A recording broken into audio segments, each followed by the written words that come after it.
Join me for my first diving road trip in southern Florida. Perfecto. First stop, the Blue Heron Bridge. This is known as one of the best shore diving spots in Florida, specifically for muck diving.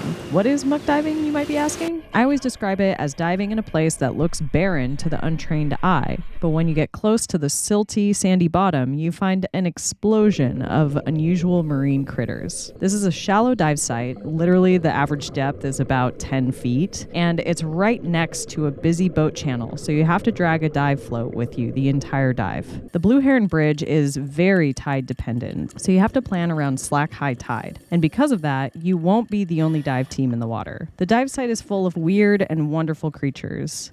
We were blessed with not only one, but several seahorses, along with the usual fish residents and crabs. The next stop on my road trip was a few hours south for the Spiegel Grove wreck in the Keys. The Spiegel is located 6 miles off Key Largo and is a 510-foot U.S. Navy landing ship, sunk at a depth of about 135 feet. This is a diver's playground with plenty of fish life to experience on the outside of the wreck. If you do get to go inside, the wreck is absolutely enormous with plenty of passageways to explore. However, I will say that going here for one long deco dive would be a very interesting option since the wreck is on the deeper side and NDL becomes an issue for double dipping in a short amount of time, even while diving on nitrox. All in all, it was well worth the trip to Florida, so if you find yourself in the area, check them out.